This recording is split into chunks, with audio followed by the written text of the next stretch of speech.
edition of the Guide Roundtable. I'm your host, Ryan Anderson, and I'm here with Cray Lutz, Pro Staff Wyoming Fly Fishing Guide Service. And yeah, we've been fishing. We've had yet another good week of weather, and the fishing's been pretty good. I know you've been out a few times this week. How's the fishing been, Cray? Fantastic as usual. Yeah. Like you said, weather's been awesome still. It might change a little bit next week, at least for the first couple days. It's supposed to cool down a little bit. We're going to get some snow, which isn't a bad thing.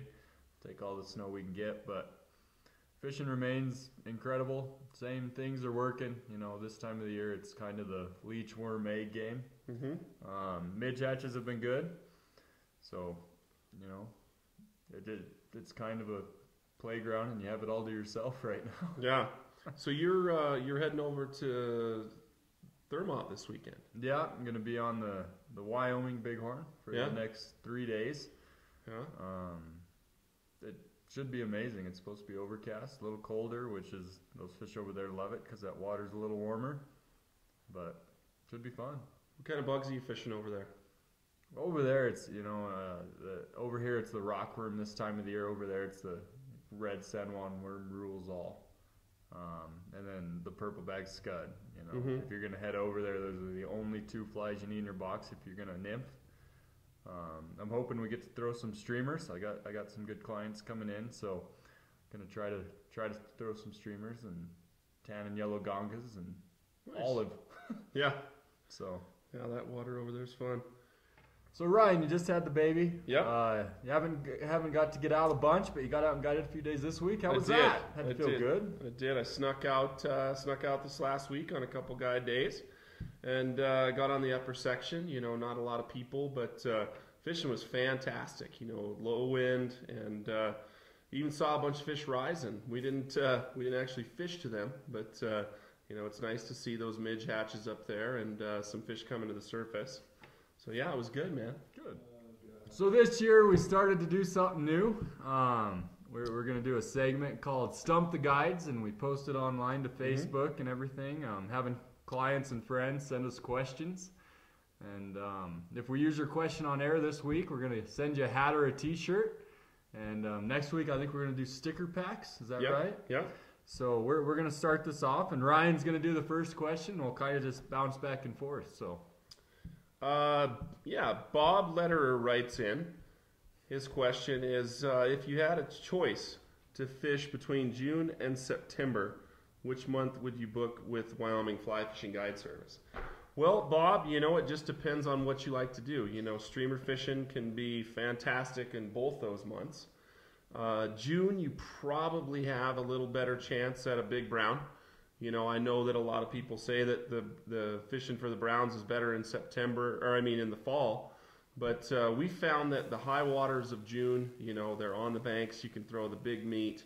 You can throw that big streamer and really find those fish. September is probably more of a dry fly month. You know, you can throw chubby Chernobyl, chubby hopper, you know, get away with selling that dry fly. And so yeah, I guess it just boils down to you know, how you like to fish. But both months are great. But if I personally had to pick, I'd take June because I like throwing big streamers for big browns. So, you have anything to add to that? What do you think there? The nymphing's amazing both times of year. If you just want to catch a bunch of fish, right? Yeah, yeah. But if you had to pick, and I don't think you should undersell the streamer fishing in September. No, it's rainbow crazy. The streamer fishing can be fantastic. Yeah. It's kind of a dealer's choice. Yep, yeah. So Bob, we basically didn't answer your question. we love them both, but yeah, both offer you know, different aspects: high water, low water, and you know, some dry fly fishing. So thanks for the question. Maybe let Bob know that they do drop the flows generally September 15th. That's what I was saying. Yeah. So it'll stay high until about then.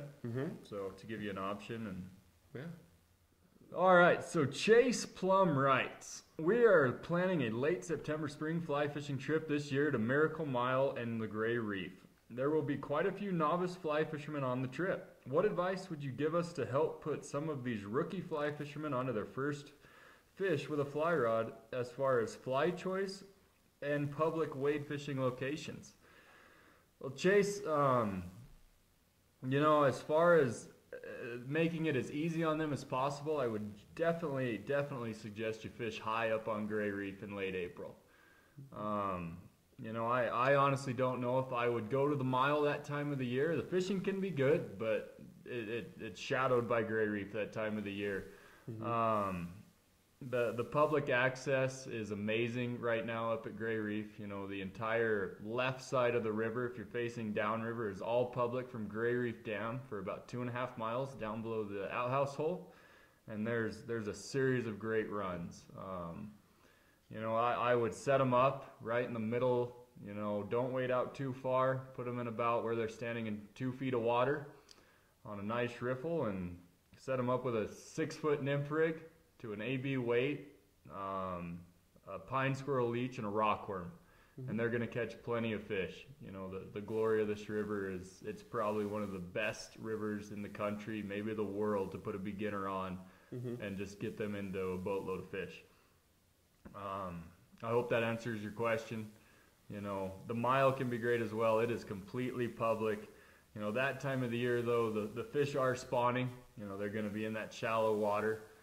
You know, and you want to avoid that. You know, don't be tempted because you see a bunch of fish in 6 inches of water to go cast to them. Yeah. Make sure you stay in those, you know, those deeper runs. Anything with some depth, you know, 3 to 8 feet is perfect.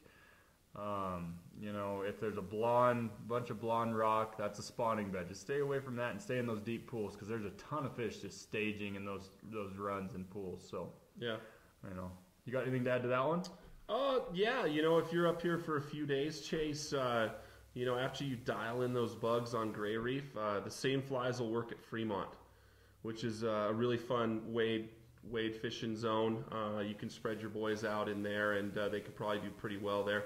Little higher learning curve. I mean, you know, you're probably not going to rake them in like you do on the Reef, but there's some really nice fish in Fremont, and it's a beautiful place. So, you know, and maybe the best advice we can give you, Chase, is to come into the shop on your way out and actually talk to one of us guides. You know, we're always hanging around when we get off and before we get on the water, and let us show you the rig we're fishing. We don't have any secrets, man. We'll all pull guide rods out of the boat for you and show you the exact rig we're running. We'll help you rig it, set it up. You know, feel free to come in, and you know, we're all friends here. So yeah, man. We want you to be successful. So okay, all right, next question. Moving on. Craig Walters writes, when fishing nymphs from a drift boat, what is the best way to determine if you're too deep or not deep enough? Well, you know, I can only speak for if you're catching fish or not, right? Yeah. If you're not catching fish, you're not deep enough. You know, our fish on this river, you know, Gray Reef is just a bug factory, and these fish get programmed.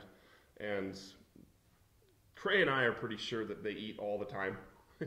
If you're not catching fish on Gray Reef, it's because you're not deep enough. You know, this is a great question, Craig, because, you know, you want to be on the bottom.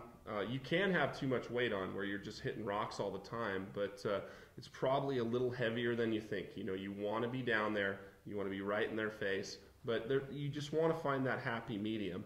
And whether it's an AB or a BB, you know, from a drift boat, that's pretty much what we run, are those two weights, either an AB or a BB. Because an AB will get you down in that high water. You know, some of the guides will go even a little heavier than that, but I don't recommend it. I don't think you go in much heavier than an AB usually, do you? Only if I'm in a super heavy run. Yeah. You know, if there's a really fast current and you want to get down immediately at the top of it, then yeah, but 99% of the time we're not. Yeah, Craig, I would say, just to answer your question, I'd rock a BB in the spring when it's 500, and then when the water's up, you know, figure out the length that you want and then put an AB on. You know, and that length is generally 6 to 9 feet from your indicator to your weight. Yep. And you need to be on the bottom because that's where all the food is and that's where all the fish are, man. So.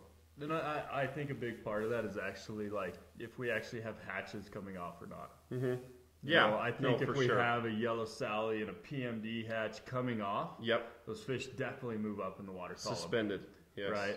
You know, yeah, that's, you know, for sure, Craig, in the summer, you know, don't be afraid to mini rig. You know, don't fish the bottom. fish that leader about this long from your weight to your strike indicator, and those fish are suspended. They're looking for those emerging bugs, and no, it's a great way to hit it in the spring, or I mean in the summer. But yeah, in the spring and pretty much in the fall, you kind of want to be down there on the bottom. So hope I answered your question. Well, thanks for tuning in tonight, guys. Thanks to Bob, Craig, and Chase. You got some sweet Wyoming fly fishing gear on your way. If you'll just shoot us a message on Facebook with your address, we'll get that out to you right away. The questions are awesome. If we didn't answer your question tonight, we'll certainly get to it next week or the following week. Doesn't mean that we're not going to answer it on here. And please send us more questions. It's a great way for us to go through stuff in our heads and figure things out that we haven't thought about, and a great way for you guys to learn about our river and how we do things. So we hope you enjoyed it. Like us on Facebook, check out the Platte River Fly Shop and Wyoming Fly Fishing Guide Service, and have a great night, guys. Thanks.